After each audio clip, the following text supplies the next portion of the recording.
Football Operations S.J. Tui is new to Coach Malzahn's staff, but you may already be familiar with him.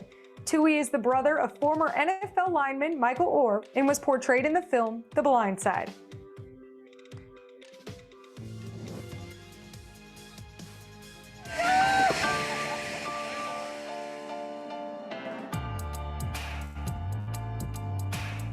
I believe that he's the right guy at the right time to lead this program. It's time to rise again. I want to introduce your new head coach, Gus Malzahn. This is a job that I would say that I've been interested in a long time. They're getting the best Gus Malzahn coach of any time in my career. We're going to go after the best players in America, and we're not backing down to anybody.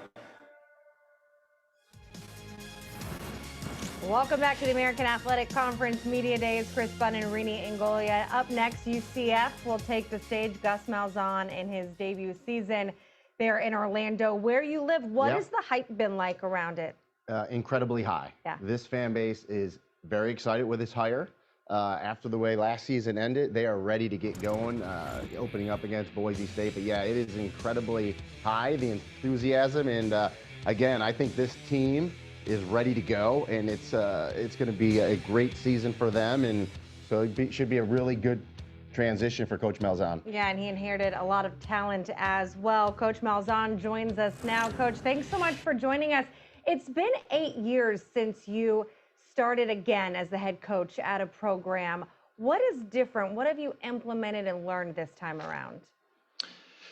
Yeah, I had 8 weeks off, and for the first time in 30 years, I didn't have a day off and had 8 weeks to kind of reflect, refresh. I'm real excited for this opportunity. I inherited a very good group that's used to winning. It's a really exciting time. We've got a great staff to go around, and we're just ready for the season. Okay, we'll go right into questions for Coach Malzahn, please. We'll start with Chris Vanini from The Athletic, please. Yeah, Gus, conference realignment is obviously a popular topic right now. You're coming from the SEC where they just added some teams, and now UCF is talked about a lot. What do you kind of make of the whole thing? Well, the landscape of college football is changing. You see it almost on a daily basis, and I think that's a good thing for us in the future. We're one of those programs. We have a super young fan base. I think we're in a great situation, for the future, whatever that means with conference realignment, with the name, image, and likeness, the one-time transfer, all that together. I think that is really good for our program. Up next, we'll go to Matt Murschel from the Orlando Sentinel, please. Gus, you talked a little bit yesterday about Dillon Gabriel's growth. When I spoke with him, he talked about how he went to Hawaii, he brought Jalen Robinson with him as kind of a way to kind of bond with his new team, or with his teammates. What do you see about that, and how much does that show how Dillon's growth as a leadership, as he's willing to take that responsibility to develop a longer relationship with the receiver? Yeah, that was just one of the good examples of his leadership, just doing the extra to try to do the little things to give our team the best chance of being successful. And, he's a big-time quarterback. He's really our leader, and when your leader sets the tone for everything else by example, that really is great things, on the field on Saturdays.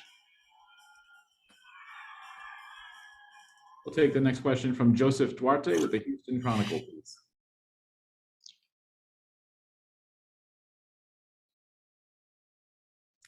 Joseph, you're able to unmute yourself. Let me see if I can help you there.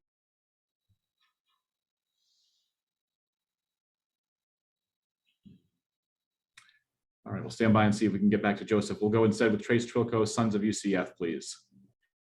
Coach, during media day yesterday, you spoke of a 70-something percentage of vaccinated players. News from Boise, the opponent, in just a month, that there are some positive cases in the athletic program. What's your reaction to the league's position that games impacted by COVID will not be rescheduled, but instead will be forfeited? Yeah, each program has a responsibility to do the best they can to use the COVID etiquette, and that's going to be a big factor moving forward. And I think most programs around the country, saw this coming, and we're no different. We need to do a great job with that, and the better job that we do with that, the better chance we have to win it. Okay, we'll go next to Andrea Adelson with ESPN, please. Gus, where have you seen the biggest area of growth with the team since you got there? Really, our motto is count on me. We just put our guys in situations just to, be able to count on each other. And so we've really challenged our guys. We've strained our guys, whether it was spring practice, whether it was our first day. We just got off the practice field about 30 minutes ago. Our strength coach the same way. We've got a lot of inexperienced guys. We've got a lot of transfers coming in. I just feel like it's real important. Just the quicker that we come together as a team and be able to count on each other, that will help us, on the field. We go next to Deandra Torre, please. Wake up call DT. Coach, a lot of coaches here inside of the American have left for the SEC, left for the ACC, the Big Ten, and whatnot. Why come into this conference? What is it about UCF and what's it about the American that you believe in the message of both? Yeah, for me, it was fit. And, I would say most coaches around the country look at this program as a gold mine. And I've always thought this was probably the last 5 years, a top 20 job. I don't care what conference it is in or Power 5, non-Power 5.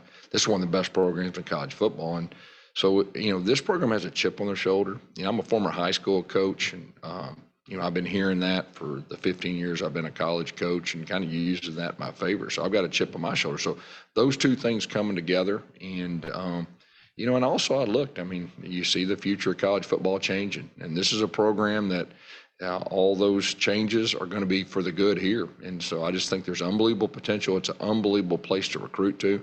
I thought that 5 months ago before I took the job. Now I even think that even better, since I've had the job. So, like I said, I'd like this to be my last job, and I really think we can win championships here. And a follow-up to that, the college football playoff expansion to 12, what does that mean for UCF, and what do you see moving forward, having been a part of the other side? Yeah. I've thought for a long time, even my last job, that it's best for college football to expand. And now that it's going to 12, or at least that's the plan, I think that's not just a good thing for us, it's a good thing for college football. And then, of course, you see the changing of 2 teams added to the SEC, and you hear people saying, oh, it's going to push it back and all that. I think that's a bunch of bull, man. What's best for college football is to move forward sooner rather than later, to have the 12 teams. And so hopefully that'll happen. Thank you, Coach. We'll go next to Steve Helwick, please, with SB Nation. Hi, Coach. You made a big splash in the transfer portal this offseason, even drawing a few potential starters from there. Is that something you can expect to be a building block of your program going forward, or is that more of a result of not having your roster overridden with too many freshmen this season? Yeah, it was really a combination of both. We had some holes to fill. We lost, 5 guys got drafted, and I think there's like 6 or 7 of those guys are on rosters. So we had some holes to fill. We were a pretty young team in a lot of positions. So, and the fact that this program's been very successful with transfers in the past. And the one-time transfer coming about, that's going to be a real positive, I believe, for our program. So you'll see that continuing to happen, when we have a need. Okay, we'll go back to Matt Murschel from Orlando Sentinel with the next question, please. Gus, we talked to Big Cat yesterday, and he mentioned he wasn't really kind of first thinking about coming to join you here at UCF, but then you called him and talked with him about it. Can you tell us about that conversation? And he talked about his dedication, wanting to be proved to he's the best defensive player in the country. What have you seen from him, and what do you think he'll bring to this team? Well, obviously we know a lot about each other, and we have a great relationship. And he was banged up all last year. He had a bad ankle and all that, but he's been an all SEC type performer, and just knowing his goals and then knowing the need that we have, just thought it was a great situation, really for both of us. And he's already came in here and stepped up. He's got leadership ability, and he's already got off to a good start. Thanks, guys. We'll take the next one from Jamie Say from WKMG in Orlando, please. Hi, Gus. I was at practice this morning, the part that was open to the media, and we heard you say, be perfect, be perfect. How would you assess day one of fall camp? Yeah, when you go out there with helmet only, really it's more about just the attitude, the approach, doing things with great effort, with great attention to detail. So we'll have another helmet practice tomorrow, and we need to improve from today. And then, of course, we have a padded practice on day 3. That's when we'll really find out. But, it's about execution, and it's about trying to be perfect and straining to be perfect, and so really that's what that comment was about. Okay, we'll go back again to Matt Michelle from the Orlando Sentinel, please. Gus, you talked about obviously, what the decision to come back to UCF, but what have you seen from the American as a whole, as a conference? I mean, what really stands out to you about the talent that's in this league? Yeah, there's some big time teams.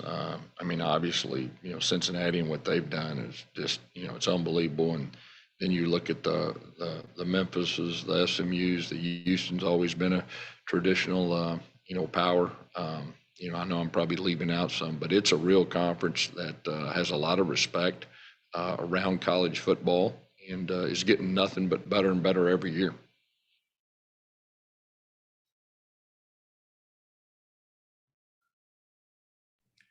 All right. Thank you so much, Coach Gus Malzahn. Looking forward to seeing you guys start the season this year, and good luck with camp. Hey, thanks for having me. Yep. Rini, as they start fall camp, and we were familiar with the offense under Josh Heupel. What do you think this looks like this year under Gus Malzahn? Yeah, well, he runs first. A lot of people don't realize that with Gus Malzahn. They think throw it all around because you're running the spread. So he wants to establish the run first, but I think that's going to help Dillon Gabriel. So offensively, I think they'll be fine. It's defense where they need to improve. They get some players back. Kalia Davis opted out last year. He's back at defensive line. You saw someone ask a question about Big Camp Bryant coming on defensive line. So I think if they can shore up defensively, they're going to be good. I thought it was interesting, says a lot by a coach when you see some of the players that come from Auburn, Big Cat Bryant, also Mark Anthony Richards coming from Auburn as well. They also have an interesting schedule, the way that plans out, because they open up the season against Boise. Let's take a look at the schedule for the Knights. Boise State, that's September 2nd. That is an interesting first one for them.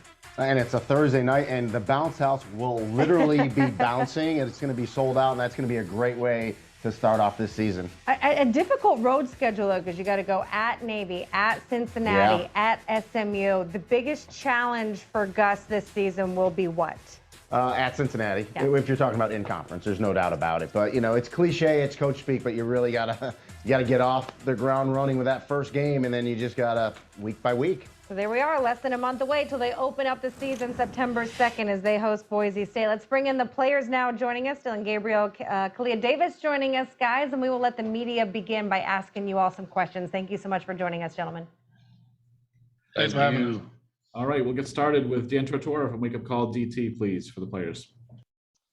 Dillon, for you, just what you can say about not only you getting out on the field this season, but Mackenzie Milton getting to do that in another school in Florida, just what it means to you to have you both out there on the field, as I know you have a relationship with him. And Kalia, just what you could say about opting out last year and finally getting back on the field this year. You can go first. Yeah.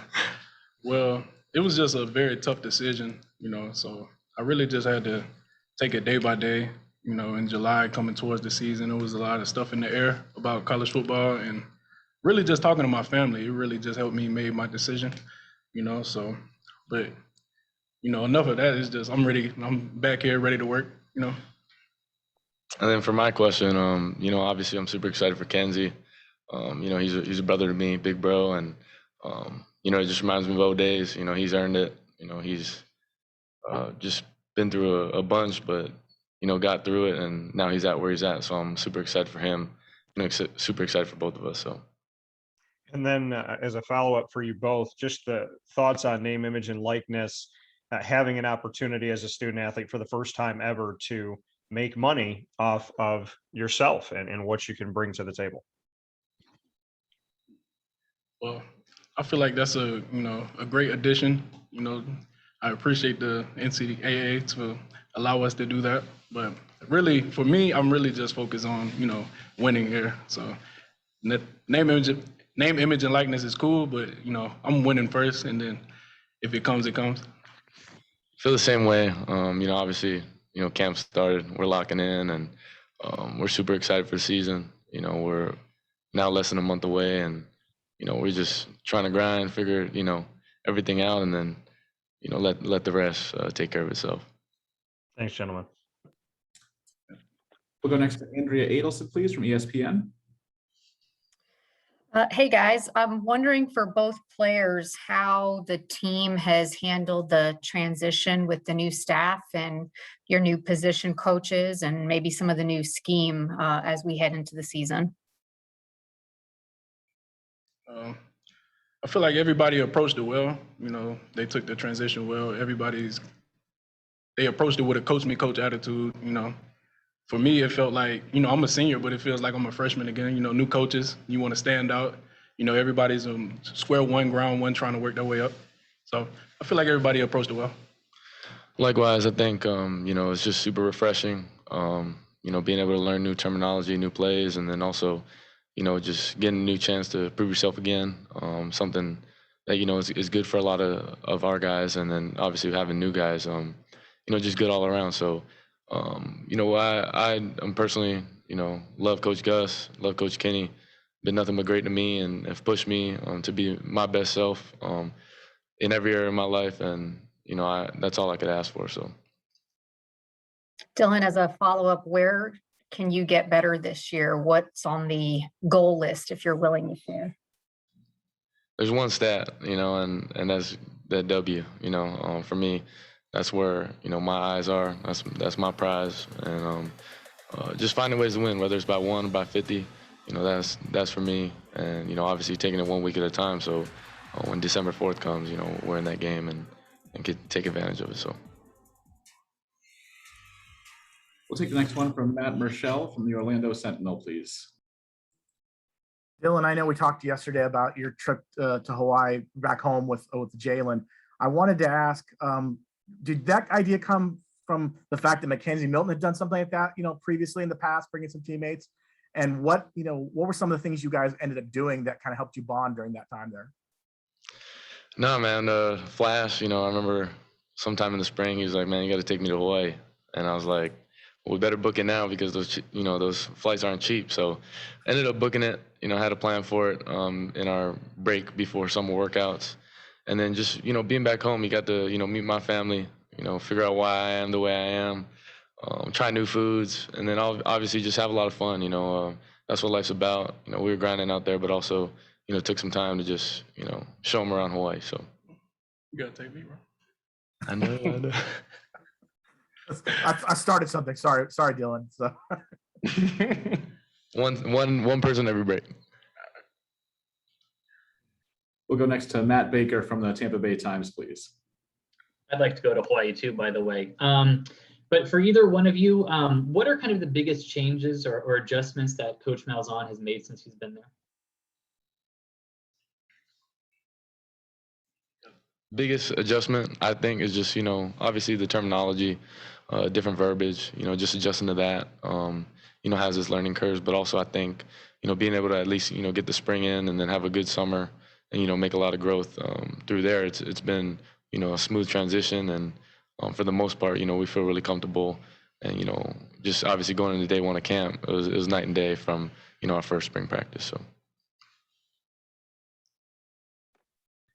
We'll go next to Trace Trilko, Sons of UCF, please. Kalia, at Media Day yesterday, you spoke about the importance of educating your teammates about the vaccine. News today that the American will not reschedule games impacted by COVID, but instead it may result in a forfeit. How does that change your efforts to educate your teammates and get that rate above the 70-some% that Coach Malzahn has shared is the vaccination rate for the players? I mean, I feel like that's even more reason to get the vaccine, So we don't want to be mid-season, big game coming up against like a Cincy or something, and we got guys missing because of COVID, close contact, you know what I'm saying? So really we would like to have everybody to get the vaccine. I'm going to be pushing for people to get the vaccine, but at the end of the day, we got to play with what we got.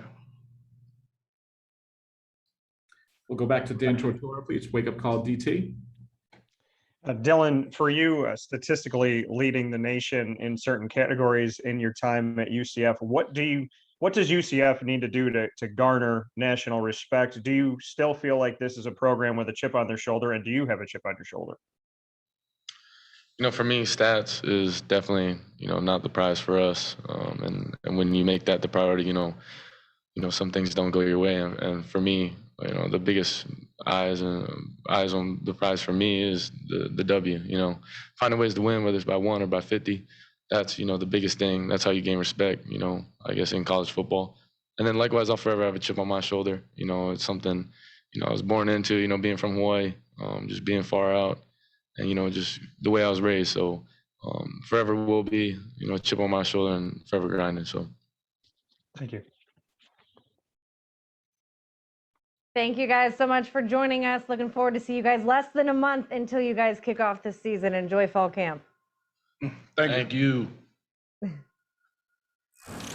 Well, that wraps up our first half of the session. I wouldn't mind a trip to Hawaii as well. Me too. Let's go. Of everyone that you heard this morning, what stood out to you? Just in general, the optimism, right? Because they all had spring ball. They know what to expect. Last year was just so uncertain, right? And we're getting there. We're in good shape. So I just think that optimism that we're gonna start and everyone's gonna have a chance. And so that's just you can see the excitement from the players. Yeah, a much different feeling than when we sat here a year ago this time. Well, that wraps up the first session. We're going to take a break. Everyone can go get some lunch, and we will have a second half of the session with 6 schools joining us.